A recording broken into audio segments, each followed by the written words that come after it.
ఇంకొక పక్కన నేను ఒకటే మిమ్మల్ని అందరినీ కోరుతున్నాను, మనం కొన్ని జాగ్రత్తలు కూడా తీసుకోవాలి.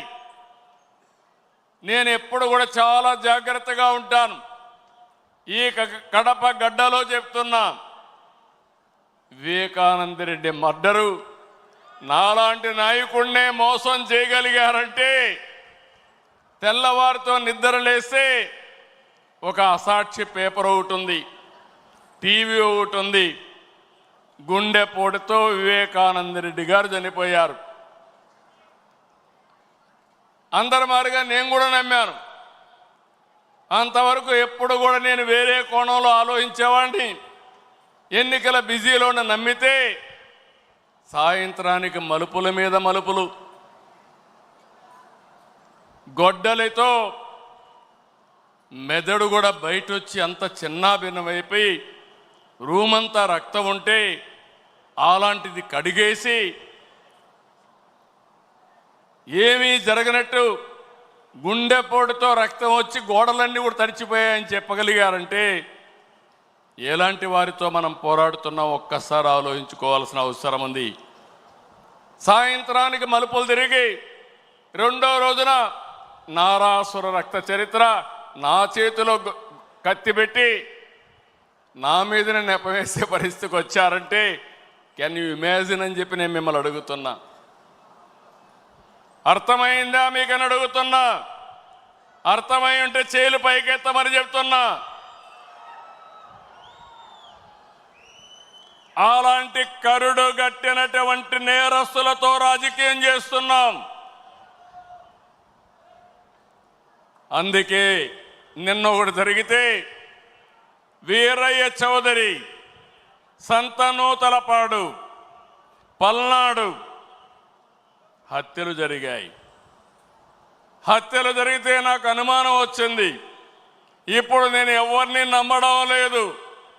ప్రతి ఒక్క విషయాన్ని కూడా సందేహం పెట్టుకొని మనసులో వేరే విధంగా నేను ఆలోచించి ఎవరు చేశారని ఆలోచించే పరిస్థితికి వచ్చాను. చేస్తే కొంతమంది మన దగ్గరుండి వాళ్లకు కోవర్ట్లుగా పనిచేస్తూ వాళ్ళ ప్రోత్సాహంతో ఇష్టానుసారం హత్యా రాజకీయాలు చేస్తున్నారు. మన చేతితో మన వేలుతో మన కన్ను పొడుచుకొని తద్వారా రెండు పనులు, ఇది తెలుగుదేశం పార్టీ వాళ్ళు వీళ్ళనే చంపుకుంటున్నారు అని చెడ్డ పేరు తేవడం, వాళ్ళ టార్గెట్ని సులభంగా ఎలిమినేట్ చేయడం, ఇది నేరస్తులు చేసే కనికట్టు మాయ. అందుకే చెప్తున్నా, ఎవరైనా సరే మన కార్యకర్తలు కూడా ఇలాంటి తప్పుడు పనులు చేస్తే ఏ కార్యకర్తను కూడా నేను ఉపేక్షించనని మరొక్కసారి మీ అందరికీ విజ్ఞప్తి చేస్తున్నా. మీకందరికీ ఆమోదయోగ్యమైతే గట్టిగా చప్పట్లు కొట్టి మీరు కూడా ఆమోదించండి.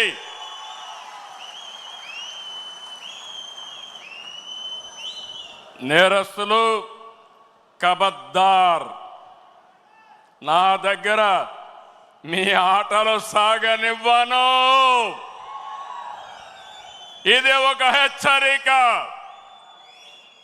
కోవర్ట్లు మన దగ్గరికి పంపించి ఆ కోవర్ట్ల ద్వారా మీ అజెండా నెరవేర్చుకోవాలనుకుంటే ఇది మీకు సాధ్యం కాదు.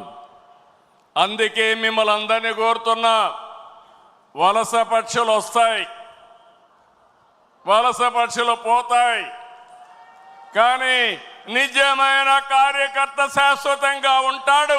ఆ విషయం మనందరం గుర్తుపెట్టుకోవాల్సిన అవసరం ఉంది. పార్టీ బలోపేతం కావాలి. అదే సమయంలో కోవర్ట్ల పట్ల జాగ్రత్తగా ఉండవలసిన బాధ్యత మనందరిపైన ఉంది.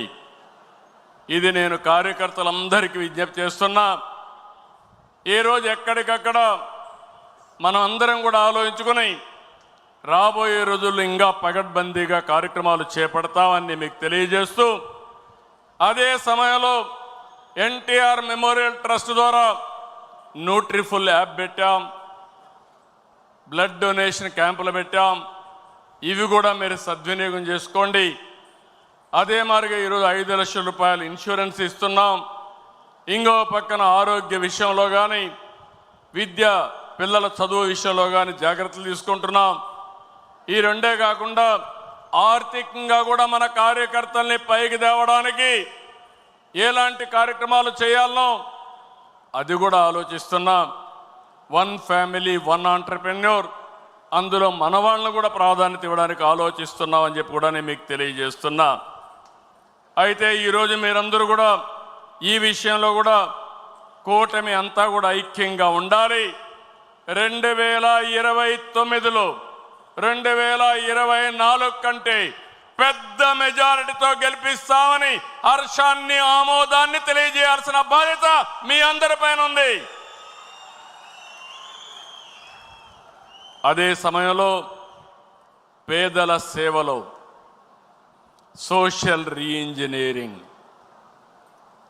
ఈరోజు ఈ రాష్ట్రంలో సంక్షేమ కార్యక్రమాలకు ఆద్యుడు మన నాయకుడు ఎన్టీ రామారావు గారు.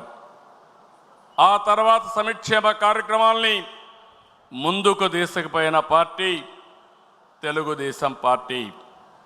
ఇంకో పక్క మీరు చూస్తే వెనుకబడిన వర్గాలు ఎప్పుడు కూడా తెలుగుదేశం పార్టీకి కంచు కోట, వెన్నెముక. ఏ సందర్భంలో కూడా ఏ వ్యక్తి కూడా వెనుకబడిన వర్గాలను మర్చిపోవడానికి వీలు లేదు.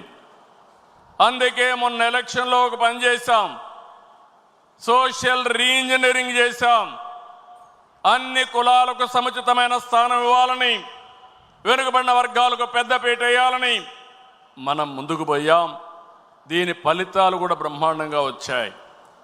నేను పార్టీలో కూడా మిమ్మల్ని అందరినీ ఒకటే కోరుతున్నాను, జనాభా దామాషా ప్రకారం అన్ని